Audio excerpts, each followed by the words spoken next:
All right, it's win or go home time for the Knicks on Wednesday night as the Knickerbockers will look to stave off elimination in Game 5 of their first round series with the Heat. Jonathan Macri, the dean of Knicks Film School, he's been plugged into the Knicks all season long, and he joins me now to help us figure out how the Knicks down 3-1 can pull off a playoff miracle. Jonathan, I think you have the answers for this, don't you, right? You got the answers for how they can come back. Man, if I had the answers, I wouldn't be sitting here talking to you. I think I'd be in a different line of work on a sideline somewhere. But yeah, let's get into it. Let's get into it. Yes, you would be getting paid the big bucks to figure that out. But John, the Knicks, they've shown fight all season. From what you have seen in the first 4 games of the series, do you believe they will show the fans that they will put up a fight starting with Game 5 on Wednesday night at MSG? I do. I think they'll definitely come out of the gate strong. I think they'll come out of the gate with a lot of effort. I mean, to their credit, I did think that their effort in Game 4 was certainly stronger than their effort, I think, in Game 3. I think in Game 3, they got hit in the mouth a little bit and didn't respond in the way that a lot of us were expecting them to respond. Game 4, I know, a lot of the offensive rebounds in the fourth quarter doesn't look great. But overall, I thought their effort was fine for the most part, as we'll maybe get into, for the game. And yeah, they'll come out of the gate strong, but it's going to be, it's going to come down to what does Miami do? Can they withstand whatever New York comes out of the gate with?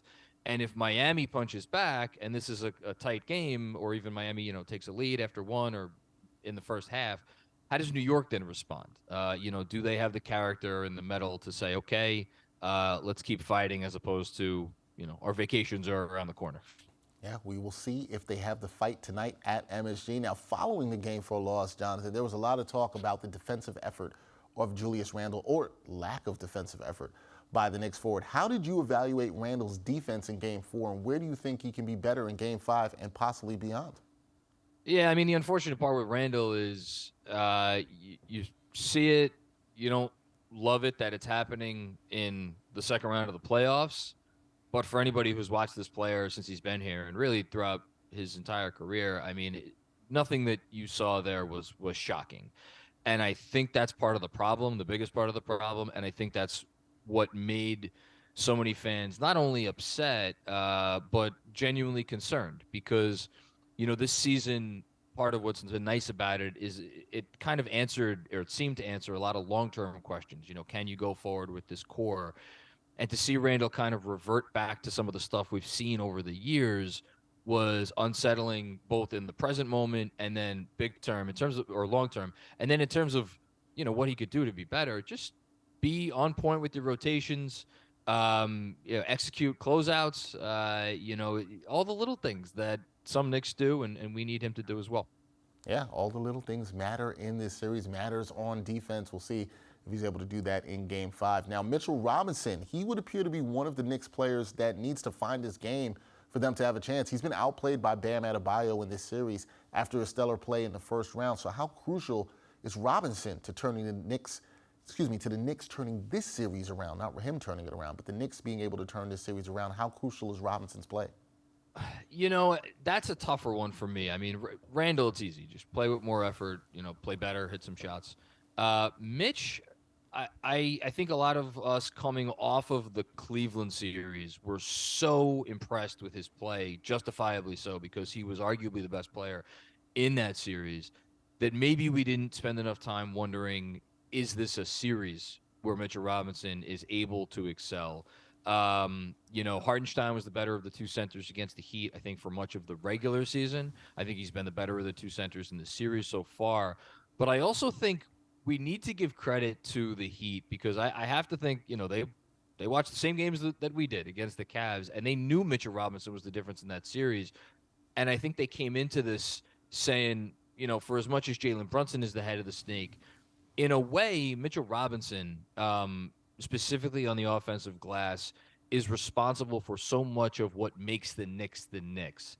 And without his ability to really wreak havoc there, I think it's taken away a bit of their identity, and that's kind of why over the last 4 games it feels like we're watching a Knicks team that we're just not accustomed to seeing. Yeah, and we'll see how Robinson is able to bounce back as well in Game 5 and beyond. Now, John, I know the mantra is this, right? Is one game at a time when you're down in the series. So while Knicks fans, they are dreaming of a 3-1 series comeback, What are the keys to New York pulling out a win over Miami in Game 5? Yeah, again, I know you bring me on here for the heavy hitting analysis, so here it comes. Make shots.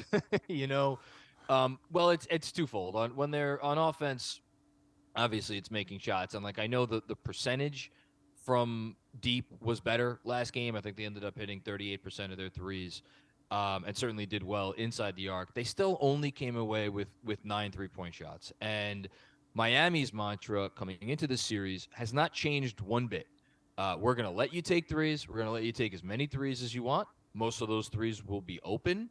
And if you're going to hit them, well, I guess we're going to have an early vacation. And if you don't, we'll be the better team in the series. I don't think that that's changed. And that's because the Knicks haven't hit enough threes to make it change. They kind of forced the issue, and they did so smartly, especially in the third quarter there of game 4. Finally got it going again inside the arc. I think they're going to need to take some threes. I think they're going to need to make them. And then on the other side, just be sound in your rotations. They were not sound in their rotations, certainly in Game 4 for much of this series. Part of that is because they're paying so much attention to Jimmy Butler. That's a schematic thing. Maybe they decide to change it a little bit tonight. We'll see. But if they're in rotation, you just got to be on point and make the old be better playing adjustment. All right, there you go. The hard-hitting analysis. Make your shots. Be better with your rotations. That's from Jonathan Macri, the dean of Knicks Film School. He will be watching. Knicks Nation will be watching to see if the Knicks can avoid elimination in Game 5 at the Garden on Wednesday night. Your prediction is that they will, Jonathan? Is that the prediction that you have? Oh, man, I think this is going to be a close one. I'd love to sit here and confidently predict this is going to Miami for a Game 6, but I don't know. I'll predict a close game. Can I get away with that? Yeah, we'll let you off the hook with that. Thank you. There you go. Jonathan Macri, dean of Knicks Film School, predicting a close game, not going with a win or a loss in Game 5 tonight. Thanks, John. Appreciate it, man. Appreciate you as always, Dex.